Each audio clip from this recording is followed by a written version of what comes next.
Hey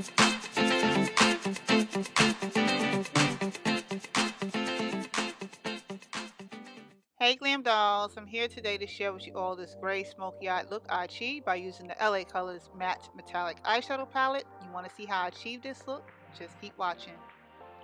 So today's voiceover is going to be very different. That's because as its title, this was a very frustrating video for me to film simply because I was recording in natural daylight and it was a rainy day and the clouds really messed up the lighting quality throughout this video. But I'm going to push through with it, still share with you all how I actually achieved this eye look.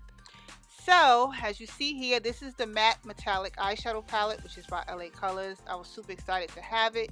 As you can see, for newbies that's new to makeup, it's labeled where you can put the colors on your eyelids or your crease. But if you're experienced to wear makeup, your possibilities are endless to the type of looks you can create. So with the part that was labeled highlight, I decided to place that underneath my brow bone. And then I'm going to pick up the color that's labeled crease and begin blending this in a windshield type motion. I'm using a precision blending brush in a windshield type motion. Then I'm going to go back with a flat shader brush and pick up the actual color that do say lid, and this is the matte gray color, and I'm going to place that only on the mobile area of my eye.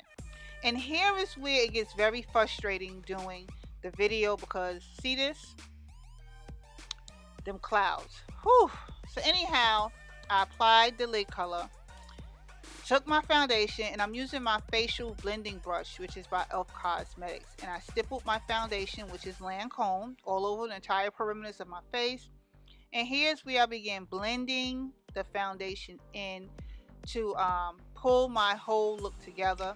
I already applied my false eyelashes and wing liner at this point, using my foundation just to blend in the entire perimeter of my face.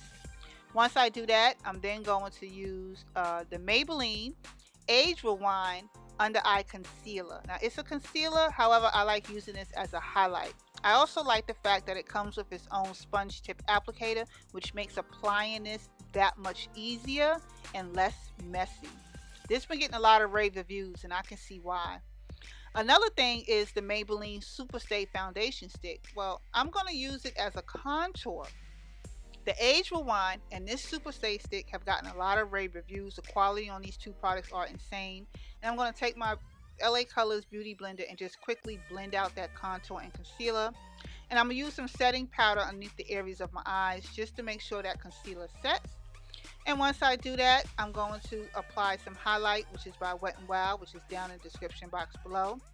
But as I apply this highlighter, this pretty much is going to conclude the video, because once I do this, I'm then going to apply my blush, which is Milani Cosmetics Rose Rio, followed by my lipstick, and voila. It was a frustrating video, but I'm glad I was able to share some parts of it with you. Thank you all for taking the time to watch this video. Everything I use is down below, and I will see you all in another video again shortly. Later, dolls.